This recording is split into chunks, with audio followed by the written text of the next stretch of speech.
Hey MCoC community, it's A the Roast back again with Ace Updates. And I'm going to start a new series today that I'm going to call lovingly Love Letters to Kabam, right? And I'm going to title each one by an episode. So this will be episode one. And what we're going to do today is Alliance Wars. But I wanted to give a little bit of a shout out to my wonderful wife, Girl Friday, who.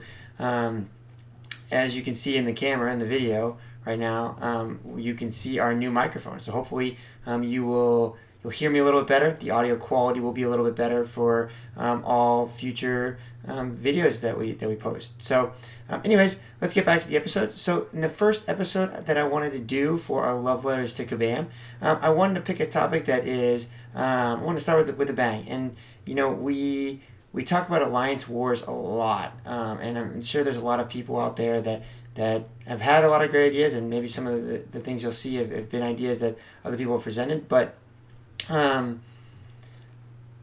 a teacher, I tell my students all the time that you shouldn't get to complain if you're not going to offer a solution. So this Love Letters to Kabam series is going to be solutions that I think will improve the overall quality of the game. And we've seen with changing from dungeons to incursions that I think Kabam really wants to put out a better quality content. And so, hopefully, maybe this will reach them at some point, and they can, I can get your feedback as well. So let's go and get started. All right. So the first thing is the length of the season. Man, we do Alliance Wars in my alliance, and they are so long, right? I mean, 30 days for a war. It just seems like this never-ending grind. You've got this long waiting period between wars, or there's this matchmaking phase, and so forth. And they seem to drag on. And then, you're always trying to get people to come on. So, my suggestion is, as you can see on the screen, are shorter seasons, right? I think every war should be 14 days. Right, or every war season, should be 14 days. And I think that you should have 7 wars per season. And I'm going to explain how this would work, here in a minute. But the reason I think this is that, we've got an ever-expanding roster of heroes. I mean, there's over, 120, 130 heroes in the game at this point. And a lot of them are very good champions. A lot of them you can use in different portions of the game, and they're helpful, even if you use them in only arenas. And you want to take them up so you don't get the death matches, as they're called, in people who grind arenas. But it'll give players the same rewards, but just a little more frequently. The rewards, a lot of people complain about. They say they're not overly great for what you spend time and resource wise. And so I think that if you just shorten the season and you provided those rewards a little sooner and a little more often, I think that it would make a huge difference for people, and it might draw people back into wars. All right, so how would this timing play out? First, there's only 48 hours between wars, so now we're going to step up and the timing dramatically, right? So you're going to have a 16-hour placement and movement phase, so your alliance has got to be on top of things, right? I mean, you got to get in, place, and move, right? And I think that this will put a little sense of urgency on it, because I think a lot of times people think, oh, I got like a day and a half, I can place whenever, right? But if you only have 16 hours and you might be asleep for half that time, or even a quarter of that time, you're probably going to place a little sooner, right? So placement and movement phase is 16 hours.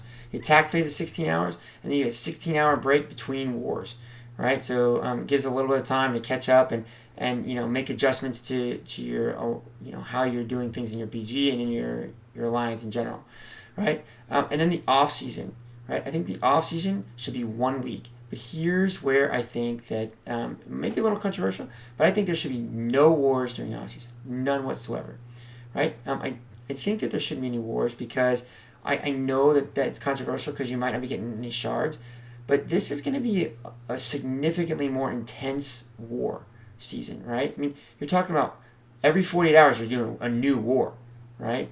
And so it's not this 72-hour or almost 4 days between wars. It's every 2 days, so you're cutting that time down pretty significantly, right? And so I think that it gives a break. gives a breather to people. They can focus on the AQ for a week in the off season. But what it also does is allows Kabam time to make sure they get the rewards right, correct. It also makes it also gives the ability to do the matchmaking. So I'm going to suggest a change to the matchmaking pretty significantly on how wars are actually done here in a minute. But it would give Kabam the ability to matchmake in a better sense. So let's talk about that matchmaking, right? First, we're going to do a round robin play. So I'm a soccer coach, and a big thing in soccer tournaments are round robin plays, and so or we call them pool plays. And so essentially, you would have a pool of 8 teams. Your alliance being one of those 8 teams, right? So you have an 8-team setup, right? Now in this setup, what I think would be cool is at the beginning of the matchmaking period. So maybe a day before the season starts in total, right? Your alliance will set the number of battle groups that you're going to use for that war season, right? Now, I get it. I hear the detractors right now say, "Oh, well, what if I lose some people?" Right? Now you got 3 battle groups. Well, better find somebody to get in, right? And I think the reason that you can do this is because it's only 14 days, right? You're playing 7 wars, and you got a week off, and you got a whole new season that you start over with, right? So you're going to set the number of battle groups the alliance will use at the beginning of the season, okay? And simplify the process, right? No more war rating, right? Sometimes the war rating is kind of misleading, right? Just give the level. Are you gold 1? Are you gold 2? Are you platinum 4? Are you platinum 3? What level are you? Because that's what really people want to know anyways. I don't understand the purpose of this war rating, right? And then you would not know your pairing within your pool. So you wouldn't know who's in your pool, and you wouldn't know who you're playing next, right? And it's kind of like the same setup right now. I mean, I think that, you don't want people trying to game the system at all and whatnot. And then throughout the season, you've got, like I said in the beginning, you've got 7 wars that you're going to do. And so it's going to be the 7 other teams, the other 7 alliances in your pool play. All right? So, what next? Points, levels, and rewards. Right? So we're going to change this up a little bit. Right? So I think we leave the current system of earning points. Right? With the diversity, I think that they've tweaked and modified that, and I think it's a pretty good system overall. Right? But the tier setup, right? I think this is just overcomplicating the issue, right? I mean, you got tier 11 and tier 8, and it might not necessarily mean that somebody in a higher tier could lose a war, right, and get more points than you potentially than if you won a war, right? That seems like an odd way to do things. You're going to get more points for losing than you are for winning. I don't know any setup anywhere that does that. Right? And so then the end of the season. So how would the season rewards work? Okay, so the season rewards would work like this. You leave all the in-season rewards, right? So the shards, all that stuff, right? Just give the shards based on the level. So everybody in a gold 2 level would get X amount of 5-star, 6-star, 4-star shards, whatever it is, and so forth. We're not going to do any more loyalty because I think one of the other episodes that's coming is about loyalty and what they think they should do with it. But the end of the season, right? So what do the end of the season rewards should look like? So here's how I think they should do it, right? In soccer, teams get promoted and relegated, right? So I think the top 2 teams should get promoted to the next level. So if you're a gold 2, right, and you're one of the top 2 teams in your pool, then you get promoted from gold 2 to gold 1, right? The middle 4 teams in your pool, right, based on points, stay in the pool.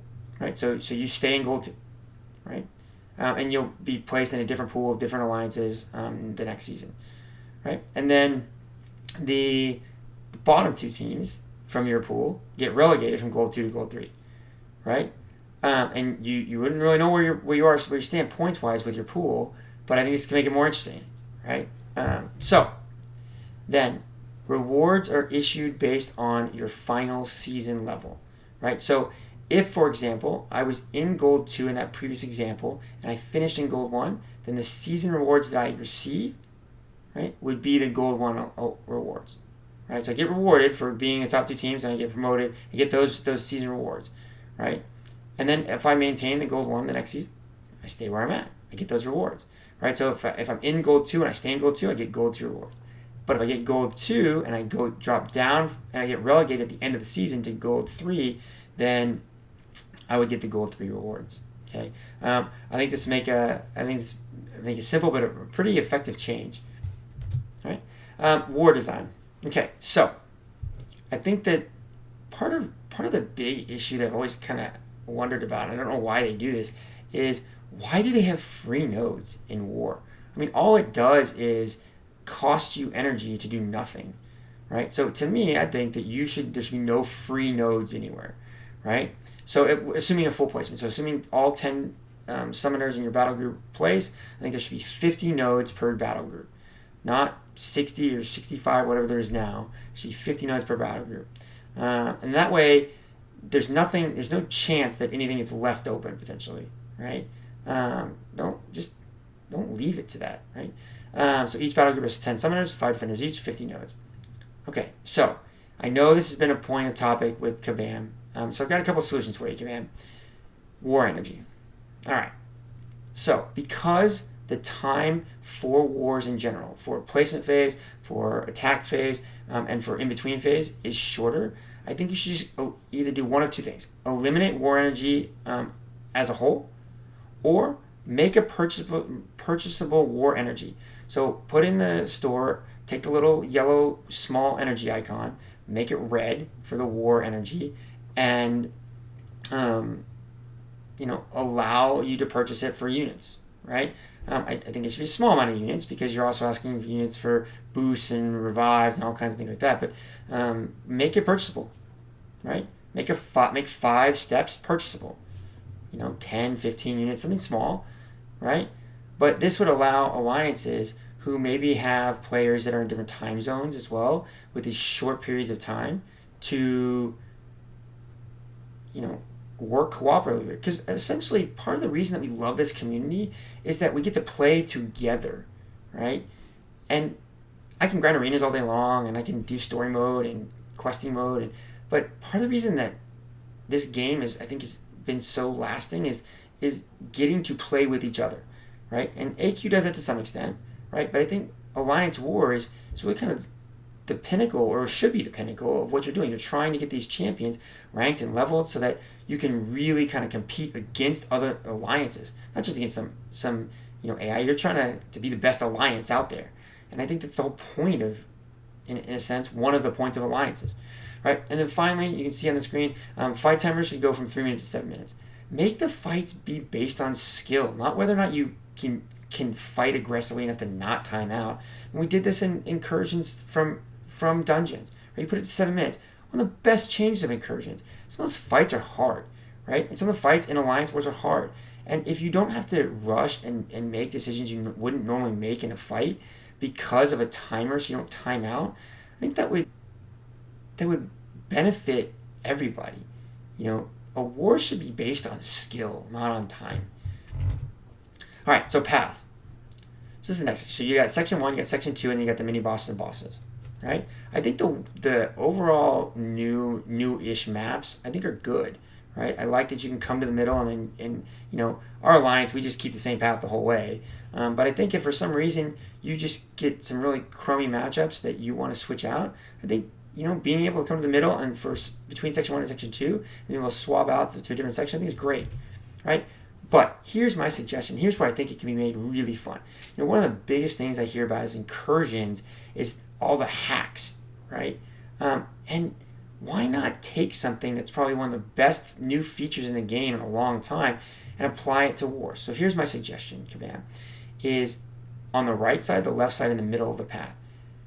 Make one lane in each of those sides, not just the right side, but the left and the middle, a hidden node path, right? And as you get up into the higher levels, you can make 2 of them hidden node paths or whatever. But whenever there's a hidden node path, here's my idea, is allow for a buff to be applied on just the hidden node paths, right? So what you could do is this. You could do it 2 ways. One, you could allow the summoner who's on the hidden node path to pick a random 1 out of 3 buff, just like in incursions, for that whole path Kabam, or even per fight. I think it's probably a little easier for the whole path, which is the way I think you should go about doing it. Is you pick a, all light attacks get a 4% attack boost plus 10% ability accuracy, right? Kind of like you do in incursions. But make it so where those hidden paths, that whole path, you get that. Or you could set all hidden node paths for your battle group are this buff for the season, right? And again, seasons aren't long, so if you don't like it, you got 7 wars to use it, and then you can change it the next season, right?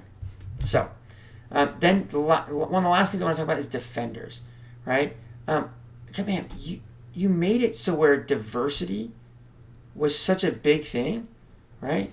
But why not take that and improve it even more, right? And I know this can be controversial. I know that I'm going to probably get some pushback on this, but I think defenders should have a 72-hour cooldown period per summoner, right? So battle group could use the same defense, right? But only if other players bring the same defenders. So if I'm using Iceman on defense, right? I couldn't use him. I could use him in every odd war, so 1, 3, 5, and 7, right? But because of 72-hour cooldown, I couldn't use him in War 2. But if one of my other battle group mates also has Iceman and he's just always sitting there on the bench, he could use him, right? And part of the reason I think that this is a key thing is because a lot of players rank up similar champions based on what they need for questing, story mode, arenas, incursions, whatever, and then a lot of the players have the same heroes ranked up, right? But then a lot of them just sit on the bench because they're not used very often. They're used for certain things, but not for others, right? But now I could use somebody off the bench, right? And let's say we've got a really great defender, right? Kabam. And only one person in my alliance has it. Maybe they got lucky in a pool, in an early release bundle or something, and they ranked them up really fast. And they're the only person that has that in our alliance, or even in our battle group. Why not give a defender refresh available for units in the store? Again, I'm not pushing to have to spin, because there's always other options. But if you've got a really good defender and you want to refresh him, you could. It's not a requirement, right? There are other defenders that can get KOs, right? But I think that this would be kind of it would give a greater variance to nodes sometimes, because maybe you don't have the same champion, maybe nobody else in your battle group has the same champion, and you don't want to refresh, right? You got to find a different solution, right? It can kind of mix it up a little bit. So I think that all of these things could, when you put them all together, it could be a massive change to Kabam's way of doing Alliance Wars. I think it'll make it more fun. I think that if you could set it certain ways, I think you draw people back into Alliance Wars, and I think there's a lot of content creators and a lot of summoners out there that have stopped doing wars because they're not fun anymore, and they're a drag, a full month, right? And then you're trying to still do some wars for the off season for loyalty, which just get rid of loyalty from wars. There's no point to it. I'm going to do another episode on loyalty and how that can change that. But I think that this would be a great update, and I think there'd be a lot of re-up in from people who aren't doing Alliance Wars to do them if you did these things. And all of these things are changes that would not be overly complicated to do in war. A lot of these things are already things that Kabam has in place, and all you have to do is just kind of put it in play, right? So anyways, if you liked what you heard, like what you saw, hit that like button, hit the notification bell, hit the hit the subscribe button, and I will see you guys for episode 2. Hopefully we'll have that out tomorrow or the next day. So thank you guys, and have a great night.